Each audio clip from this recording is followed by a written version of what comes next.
বন্ধুত্ব। এমন কিছু বন্ধু থাকা লাগবে, রাত 2টার সময় মইরা গেছেন, বাইরে বৃষ্টি হচ্ছে, আপনার খবর পাওয়ার পরে সে ওখান থেকে ছুটে চলে আসবে। আর বাকি বন্ধু যাদেরকে বন্ধু মনে করতেছেন, সে ভাববে মইরেই তো গেছে, এখন তো বৃষ্টি হচ্ছে, গিয়া কি হবে, কালকে সকালে যাব। এই গ্রুপ থেকে দূরে থাকতে হবে।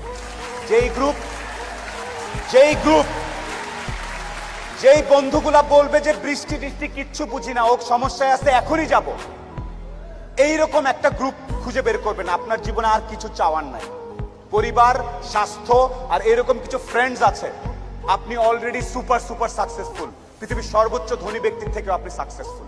এই তিনটা জিনিস highly you have to maintain, you have to actually maintain this 3 things. বাস, আর কিচ্ছু চাওয়ার দরকার নেই। আপনি যখন একটু ভালো হওয়া শুরু করবেন ব্যবসাপাতি করে, সবার প্রথম ধাক্কাটা খাবেন খুব কাছের মানুষজনের কাছ থেকে এবং আত্মীয় স্বজনের কাছ থেকে। তারা পছন্দ করবে না, তারা পছন্দ করবে না যে আপনি ভালো করতেছেন, তারা পছন্দ করবে না আপনি ইকবাল ভাইয়ের অনুষ্ঠানে সেখানে তারা কথা বলতেছেন।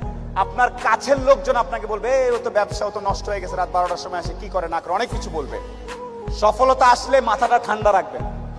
আত্মীয় স্বজন কে কি বলেছে এত টেনশন নেওয়ার কিছু নেই। আপনি যদি সৎ হন, আপনার ব্যবসা যদি ঠিক থাকে, আপনি আপনার মতো করে কাজ করবেন। আর সফল হওয়ার সাথে সাথে অনেক দুধের মাছি তৈরি হবে। দোস্ত, আমি জানতাম তুই কিন্তু সফল হবি, আয় দোস্ত, আয় বুকে আয়। এই গ্রুপ থেকেও সাবধান। ট্রাস্ট মি, পই পই করে হিসাব রাখতে হবে যে আপনার দুঃসময়ে কে ছিল কে ছিল না। পই পই করে হিসাব রাখবেন, ডায়েরিতে দরকার লাগলে লিখে রাখবেন যে কখন চারানা চেয়েছিলাম, একটা সাপোর্ট চেয়েছিলাম, কে দেয় নাই আর কে দিয়েছে।